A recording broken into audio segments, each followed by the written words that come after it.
Hello friends, welcome to civils maestro. Start करते हैं आज का daily news analysis. First news है, ओवर 1000 लोग मारे गए हैं सूडान के लैंडस्लाइड्स में। और ये लैंडस्लाइड कहाँ पे आया है? मेनली दरफूर एरिया में। सेंट्रल दरफूर के मारा माउंटेन्स के आसपास जो है हैवी रेनफॉल हुआ, जिस वजह से ये लैंडस्लाइड आया है। देन दरफूर एरिया के बारे में पढ़ लेते हैं। ये अक्सर न्यूज़ में रहता रीजन, और ये बेसिकली सूडान के वेस्टर्न मोस्ट साइड पे प्रोविंस है एक सूडान की। पॉलिटिकल फीचर्स पढ़ लेते हैं। थर्ड लार्जेस्ट कंट्री है सूडान अफ्रीका की, और इसकी लैंड बॉर्डर्स जो हैं अलग अलग कंट्रीज के साथ हैं। जैसे इजिप्ट है नॉर्थ में, लिबिया है नॉर्थ वेस्ट में, वेस्ट में शैड है, साउथ में Central African Republic and South Sudan. Then eastern side पे दो कंट्रीज हैं, इथियोपिया एंड एरिट्रिया। इसके अलावा मैरीटाइम बाउंड्री है किसके साथ? रेड सी के साथ। देन मारा माउंटेन्स जो है यहाँ की हाईएस्ट पीक है। और मेजर नेचुरल रिसोर्सेज क्या हैं सूडान में? पेट्रोलियम है along with iron ore, copper, chromium ore, zinc, tungsten, mica, silver and gold. और नाइल रिवर जो है वो फ्लो करती है सूडान से फ्रॉम साउथ टू नॉर्थ, और मोस्ट ऑफ द पार्ट जो है कंट्री का उसको ड्रेन करती है। नेक्स्ट देखते हैं, WHO की रिपोर्ट आई है जिसमें कहा गया है कि 1 बिलियन पीपल जो हैं वो मेंटल हेल्थ कंडीशंस फेस कर रहे हैं ग्लोबली। कुछ इंपॉर्टेंट फैक्ट्स पढ़ लेते हैं। जैसे 2021 में कहा गया कि 14% जो है पॉपुलेशन वो मेंटल डिसऑर्डर के साथ जूझ रही है। मतलब ये एक डेटा है जिसमें पाया गया कि अराउंड 14% जो पॉपुलेशन है वो मेंटल हेल्थ कंसर्न फेस कर रही है। एंग्जाइटी एंड डिप्रेशन जो है ये मोर देन 2/3 लोगों को इम्पैक्ट कर रहा है। देन बिटवीन 2011 एंड 2021 जो नंबर ऑफ पीपल है विद मेंटल डिसऑर्डर्स, इनका नंबर भी ग्लोबल पॉपुलेशन ग्रोथ से भी ज़्यादा बढ़ा है। देन यंगर एडल्ट में ये सबसे ज़्यादा पाई गई है, younger adults from 20 to 29 years of age, और इसमें 1.8% की ग्रोथ देखने को मिली है। देन मेल्स जो हैं उनमें ज़्यादातर कौन सी मेंटल कंसर्न पाया गया? जैसे hyper activity disorder, autism spectrum, idiopathic disorder. Females में एंग्जाइटी, डिप्रेशन, ईटिंग डिसऑर्डर्स पाए गए हैं।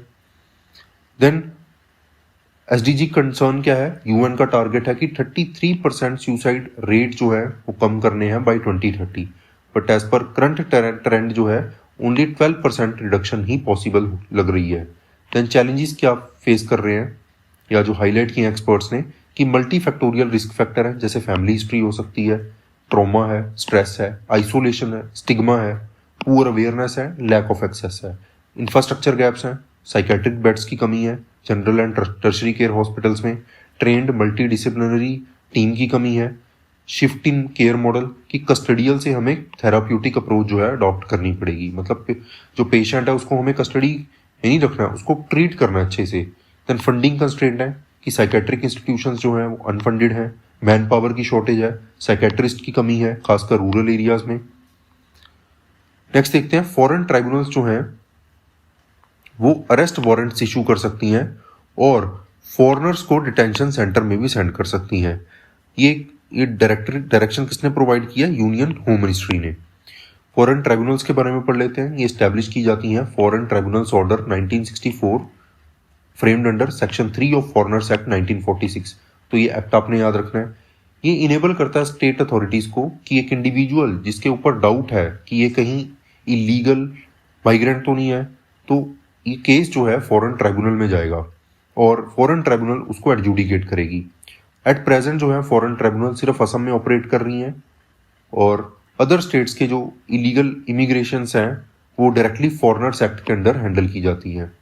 देन ईच ट्राइब्यूनल जो है उसको प्रिसाइड करता है एक मेंबर, जो एक रिटायर्ड जज हो सकता है, एडवोकेट या civil servant, but with judicial experience.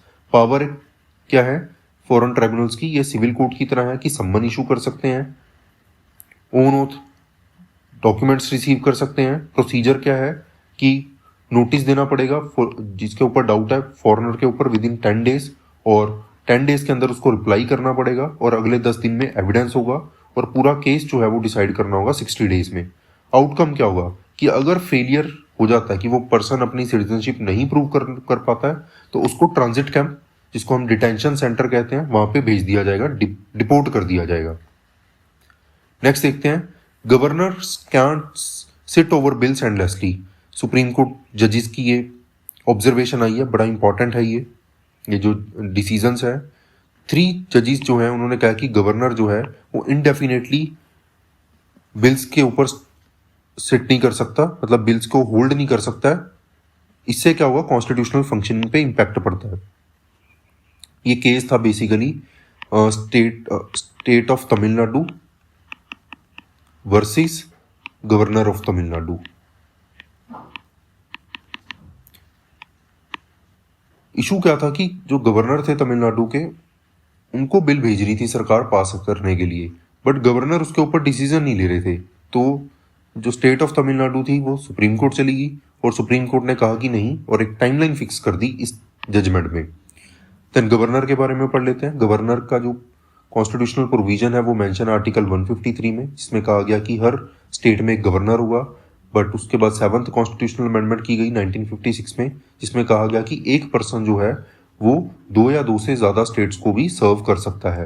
Appoint कौन करता है गवर्नर को? President through a warrant under his hand and seal. Qualification क्या होनी चाहिए गवर्नर बनने के लिए? इंडियन सिटीजन होना चाहिए, एज जो है कम से कम 35 ईयर्स ओल्ड होनी चाहिए, और एज पर कन्वेंशन जो है जनरली वो पर्सन आउटसाइडर होना चाहिए, सेम स्टेट से बिलोंग नहीं करना चाहिए। ये कॉन्स्टिट्यूशन में नहीं है मेंशन, बट एक कन्वेंशन चलती आ रही है। और प्रेसिडेंट जो है वो कंसल्ट करेंगे कंसर्न्ड स्टेट चीफ मिनिस्टर को। कंडीशंस क्या है गवर्नर्स ऑफिस की? गवर्नर जो है can not be a member of parliament और एनी स्टेट लेजिस्लेचर, मतलब गवर्नर जो है ना ही वो पार्लियामेंट का मेंबर हो सकता है ना ही स्टेट लेजिस्लेचर का। और अगर किसी मेंबर को अपॉइंट कर दिया जाता है तो उस पर्सन को अपनी मेंबरशिप जो है वो छोड़नी पड़ेगी। देन ऑफिस ऑफ प्रॉफिट नहीं होल्ड कर सकता। इसके अलावा इमोल्यूमेंट्स, अलोवेंसीज और ऑफिशियल रेजिडेंस जो है वो कौन डिटरमाइन करेगा गवर्नर का? वो पार्लियामेंट करेगी। नेक्स्ट देखते हैं इंडिया। यहाँ पे इंडिया का टारगेट है कि 1 ट्रिलियन सेमीकंडक्टर मार्केट जो है एस्टेब्लिश करनी है, और पीएम साहब मोदी साहब ने प्रॉमिस किया है कि इसके लिए जल्द से जल्द सरकार जो है अप्रूवल देने की कोशिश करेगी। पढ़ लेते हैं सेमीकंडक्टर्स के बारे में। इसकी डेफिनेशन क्या है? Materials with conductivity between conductors and insulators. Conductors क्या क्या होते हैं बेसिकली? जिससे इलेक्ट्रिसिटी पास कर सकती है। और इंसुलेटर्स क्या होते हैं? जिससे इलेक्ट्रिसिटी नहीं पास कर सकती है। तो सेमीकंडक्टर इन दोनों के बीच का है कि इंसुलेटर की भी प्रॉपर्टीज हैं और कंडक्टर की भी प्रॉपर्टीज हैं। जैसे एग्जांपल क्या है इसका? प्योर एलिमेंट्स में सिलिकॉन है, जर्मेनियम है। कंपाउंड्स में गैलियम आर्सेनाइड है, कैडमियम सेलेनाइड है। सिग्निफिकेंस क्या है इसकी? इस मल्टीपल सेक्टर्स में इसकी एप्लीकेशंस है, और खासकर जितनी भी इलेक्ट्रॉनिक इंडस्ट्री है, इलेक्ट्रॉनिक कंपोनेंट्स चाहे वो कार में यूज होते हो, पीसी में यूज होते हो, लैपटॉप्स में यूज होते हो, मोबाइल फोन्स में यूज होते हो, एरोस्पेस में यूज होते हो, सब जगह इसकी एप्लीकेशन है। इसके अलावा क्लीन एनर्जी हो गया, आईटी एंड मेडिकल डिवाइसेस हो गया। गवर्नमेंट की कुछ स्कीम्स हैं, जैसे प्रोडक्शन लिंक्ड इंसेंटिव स्कीम है, डिजाइन लिंक्ड इंसेंटिव स्कीम है, scheme for promotion of manufacturing of electronic components and semiconductors, that is PACS. ये स्कीम आपने याद रखनी है, मेंस पर्सपेक्टिव से काफी इंपॉर्टेंट है ये। नेक्स्ट देखते हैं। पीएम मोदी ने रिसीव किया first made in India Vikram 32 bit chip. ये फर्स्ट इंडिया मेड चिप है ये। यूजुअली क्या होता है कि जो प्रोसेसर्स हैं इंडिया ज़्यादातर इंपोर्ट करता है, और वियतनाम जो है इसमें बहुत ज़्यादा आगे है। वियतनाम हो गया, चाइना हो गया। सेमीकंडक्टर्स के मामले में भी वियतनाम बहुत आगे है। बट अब इंडिया ने डिसाइड किया कि इंडिया जो है वो इंडिजिनसली बिल्ड करेगा। तो विक्रम 32 बिट चिप जो है इंडिया की first made in India chip है। इसके बारे में पढ़ लेते हैं। विक्रम प्रोसेसर जो है इसको डिजाइन किसने किया है? Vikram Sarabhai space centre, that is ISRO and semiconductor laboratory Chandigarh ने। और ये एडवांस्ड वर्जन है इंडिजिनसली बिल्ड 16 बिट चिप का, मतलब इससे पहले भी चिप थी। विक्रम 1601 माइक्रो प्रोसेसर था, उसी का एडवांस्ड वर्जन ये लॉन्च किया गया है। देन इंडिया सेमीकंडक्टर मिशन के बारे में पढ़ लेते हैं। इसका विजन क्या है कि इंडिया में एक स्ट्रॉन्ग सेमीकंडक्टर सिस्टम इस्टेब्लिश करना है, और यहाँ पे डिस्प्ले डिजाइन्स कर रहे हैं हमने, और एक इनोवेटिव इकोसिस्टम भी इस्टेब्लिश करना है। लॉन्च किया गया था 2021 में। कौन सी मिनिस्ट्री इन्वॉल्व है? Ministry of electronics and information technology. और फाइनेंशियल आउटले कितना सैंक्शन हुआ था इसके लिए? 76,000 करोड़। कंपोनेंट क्या है? सेमीकंडक्टर फैब्रिकेशंस जो है यहाँ पे सेट की जाएगी, मतलब सेमीकंडक्टर को फैब्रिकेट किया जाएगा।